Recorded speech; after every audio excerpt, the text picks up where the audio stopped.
janvier, donc nous avions réuni les camarades qui étaient touchés par les métropoles, parce que c'est nécessaire de faire un petit état des lieux. Et pourquoi effectivement conseils généraux, conseils régionaux? Parce que, comme l'a dit Didier, on tourne quand même pas mal là sur le terrain, puisque y compris moi ce soir quand je repars, voilà, c'est normal, voilà. Et je me suis rendu compte une fois en descendant donc à Lyon, lors d'une commission administrative du groupement départemental, que la mise en place d'un métropole lyonnaise posait de sérieux problèmes. Moi je suis ravi d'avoir été invité par Yves et par la fédération à assister à vos travaux. On pourrait se demander ce que fait la FGF, la Fédération Générale des Fonctionnaires, qui s'occupe de l'État dans vos travaux. Pour autant, comme l'a dit Yves, on va très souvent en réunion ensemble. De plus en plus de dossiers mis sur la table par la ministre concernent un ou deux versants de la fonction publique, quand ils ne concernent pas les trois versants de la fonction publique. Le président du Conseil général de l'Hérault, DD34, nous a réunis, les secrétaires généraux de syndicats récemment, pour nous faire part des réjouissances. Pour nous, dans l'Hérault, c'est moins 50 millions de dotation sur les 3 ans à venir. On était maintenant dans la stabilisation des effectifs, on est maintenant à moins 50 postes par an sur les 3 ans à venir. Juste pour apporter l'exemple d'un conseil général, enfin le conseil général de 83, on a eu une réunion dernièrement parce que le DGS souhaite, à partir de maintenant, nous réunir tous les trimestres. Donc il nous a demandé l'ordre du jour qu'on voulait poser. Donc on avait posé au hasard la réforme territoriale et ce qu'on appelle chez nous le projet d'administration. Voilà, 2 sujets simplement, on avait 1 heure à quart, on dit ça va suffire. Quand on a abordé en premier temps la réforme territoriale, on était venu avec le projet de loi, qu'on avait épluché de long en large en travers, hein, comme nous tous en fin de compte. Donc je voulais aller dedans un petit peu, mais pour la mettre en route, et pour savoir ce qu'ils en pensaient, qu'est-ce qu'on allait faire des collèges, qu'est-ce qu'on allait faire des routes, qu'est-ce qu'on allait faire des ports. Donc Patricia, secrétaire adjointe du syndicat, du conseil général et des territoires du Puy-de-Dôme. Moi je vais aller droit dans les exemples. Nous avons dénoncé que le conseil général faisait lui-même sa RGPP locale. En effet, j'ai 2 exemples à vous donner. Excusez-moi. Depuis juin, il a mis en place des agents, notamment dans les collèges, qui deviennent des postes mutualisés. Il nous apparaît que nous, on fait le lien entre mobilité mutualisée, c'est pareil. Puisque ces agents-là font leur mission dans 3 collèges ou 2 collèges, avec des périmètres allant de 65 à 100 km. Conseil régional du centre, c'est-à-dire 45 Orléans, toute la région centre. Je suis donc sur 6 départements. Tout ce qui se dit aujourd'hui, je suis entièrement d'accord, effectivement. Mais nous, la région centre, nous avons été, pour l'instant, puisqu'ils nous resteront, du moins, nous ne savons pas trop ce qui va nous arriver, mais enfin bon. Pour l'instant, nous sommes restés seuls. Comme d'habitude, à la première décentralisation, nous sommes au milieu. Pour l'instant, ben, ma foi, on va voir ce qui va nous tomber sur le coin, là, comme tu dirais de l'oreille, là. La réforme territoriale, moi je voudrais faire une intervention, par exemple quelque chose de concret, si en ce qui concerne par exemple l'aspiration par les régions de la compétence route, collège, transport scolaire, chez nous au Conseil général de l'Allier, les transports scolaires sont gratuits. Il y en a très peu, ils sont gratuits. Ça veut bien dire, avec la politique d'austérité et les baisses de dotation de finances, que c'est des choses qui vont être revues. Donc voilà, je ne sais pas si vous avez entendu, je sais que ça s'est passé par l'Union, que je remercie. Nous, au mois de juin, on a fait grève dans les collèges sur les effectifs cibles. Je suppose que ça va arriver aussi dans les autres conseils généraux. Donc sur les effectifs cibles, c'est d'enlever les agents. Il y a trop d'agents dans les collèges. Là, admettons, dans les collèges du 93, ils disent par exemple, il y a 68 postes créés. Pour eux, ils appellent ça la création de postes au conseil général. Que nous, on dit, sur les existants dans les collèges, ce sont des postes supprimés. Déjà, des premières interventions, j'ai pu voir qu'il y avait des disparités entre les départements très urbanisés et les départements ruraux. Et malgré ce, au travers des départements ruraux, il y a encore des différences. J'en veux pour preuve. Au Conseil général de l'Ardèche, le président du département a souhaité avant l'été organiser des réunions d'information au personnel départemental pour parler de la réforme territoriale.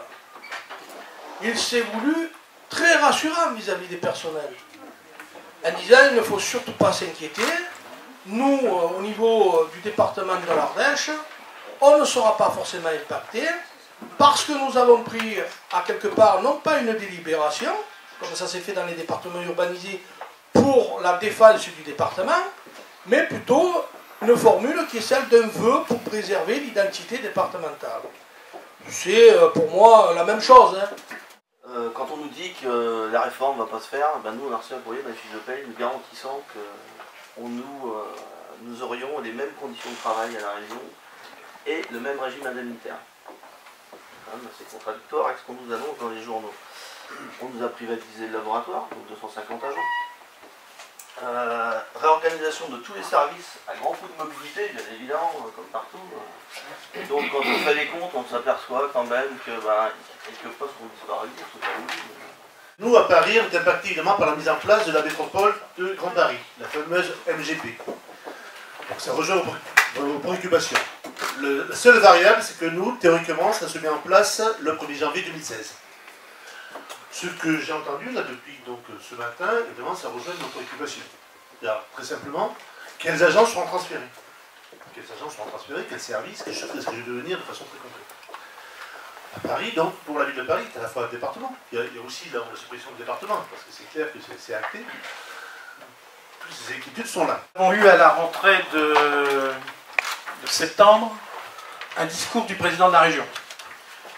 Un discours très alarmiste d'ailleurs, parce que lui, c'est la première fois qu'il s'exprimait d'ailleurs sur la loi de décentralisation, sur la réforme territoriale. Et il a mis le feu à la maison carrément, parce qu'il y avait près de 2500 personnes qui étaient dans le hall pour son discours de rentrée. Et il a commencé par nous annoncer qu'il y avait de fortes chances que le Nord-Pas-de-Calais allait fusionner avec nos camarades de la Picardie. Et il nous a dit, bon ben, c'est une catastrophe pour l'ensemble du personnel du conseil régional, que ce soit le personnel du siège, que ce soit les personnels des lycées, hein, ou des ports d'ailleurs. Et ensuite, il nous a annoncé clairement qu'il y a des collègues qui allaient être amenés à déménager, à quitter le conseil régional de Lille, pour aller exercer leurs fonctions à Amiens. Bonjour à tous mes camarades, Nicolas Valli, conseil général des Bouches-du-Rhône. Juste pour vous faire un petit constat, au niveau du conseil général des Bouches-du-Rhône, notre président est obligé de faire et de prendre des mesures, en passant par des restructurations de services, donc c'est des restructurations, on peut dire structurelles, qui ont pour but de mutualiser certains moyens, en but de faire tout simplement sur certains points des économies. Pour autant, au niveau du budget, en règle générale, on reste à l'équilibre et ça reste constant tout simplement parce que derrière... Je ne suis pas dans ces deux collectivités-là. Puis peut-être y avoir quelqu'un du conseil général, mais visiblement ce n'est pas le cas du Rhône. Mais donc là, on a un transfert de près de 4000 ETP, 70% des agents du département du Rhône vont se retrouver à la métropole. En gros, c'est à peu près ces proportions qui sont en jeu. Je représente le conseil général du 85. Je remercie d'abord notre fédération de nous recevoir et de nous avoir envoyé, nous avoir transmis tout le matériel. Je vais reprendre un peu ce que a pu dire Annie Brébion tout à l'heure, qu'il ne faut pas que vous oubliez que les assistants familiaux, qui sont des agents non titulaires, sont là aussi pour les élections. Dans les Pays de Loire, nos listes sont constituées majoritairement avec les assistants familiaux. Par rapport à la régionalisation, nous tournons actuellement pour les élections, nous rencontrons des gens des collèges donc, où on leur a mis la mutualisation, où on est sur le volontariat mais on déplace les agents dans les collèges où il y a des manques. Donc aujourd'hui leur problématique est qu'est-ce qu'on va devenir demain, mais ce n'est pas que la problématique des collèges, c'est la problématique de tous les services. Comme vous savez, nous sommes un petit peu les cobayes de cette fusion, je ne sais pas si on peut dire fusion d'ailleurs, parce que nous allons avoir en décembre 2015 une collectivité territoriale unique. Donc depuis la loi de 2011 où ça a été voté, on ne savait pas trop comment ça allait se mettre en place. Donc au départ c'était 2012, après c'était 2014. Aujourd'hui on nous annonce décembre 2015. Mais tout de même nous sommes obligés de participer aux élections professionnelles du 4 décembre, alors que tout de suite après nous devons organiser des élections. Donc par conséquent c'est pas si évident pour nous, d'autant qu'à la région Martinique...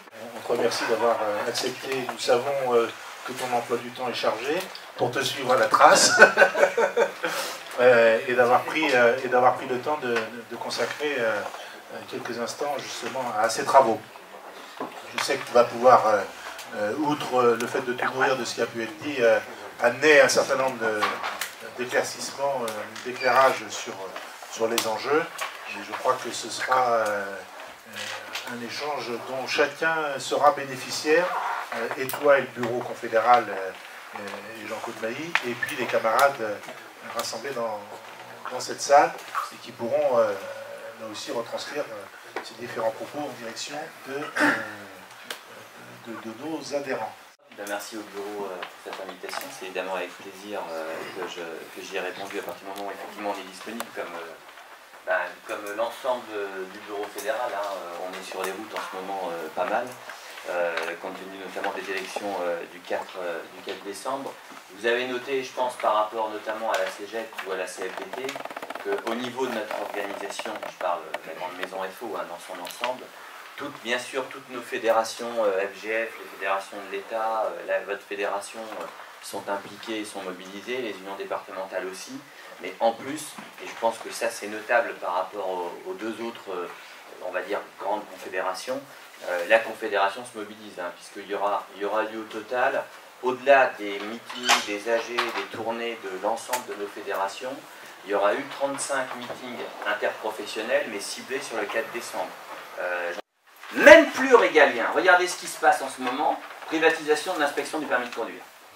C'est-à-dire que l'État, au bout du bout, c'est le modèle suédois, c'est-à-dire 20 000 fonctionnaires en France. L'État, pas plus. Un État grand orientateur. Il n'y a qu'à Faucon, ce que je disais tout à l'heure. Exemple, loi transition énergétique.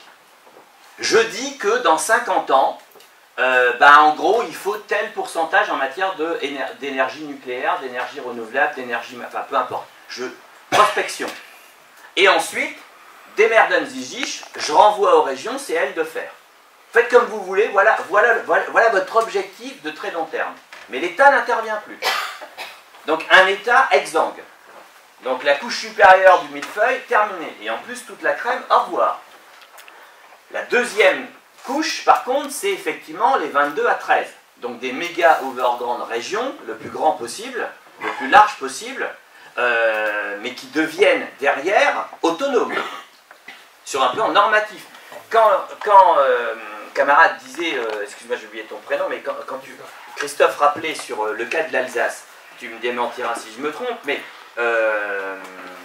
l'un des points revendicatifs de l'ensemble des élus alsaciens, droite comme gauche, des deux conseils généraux et du conseil régional en 2012, enfin ça a démarré en 2010 en fait, mais bref, en 2012 notamment, c'était de dire on est mitoyen de l'Allemagne qui a un SMIC à 0, qui n'a pas de SMIC, donc on a besoin d'une collectivité unique d'Alsace, autonome, pour avoir un droit social étant compétitif avec l'Allemagne, comprenez un SMIC à 0.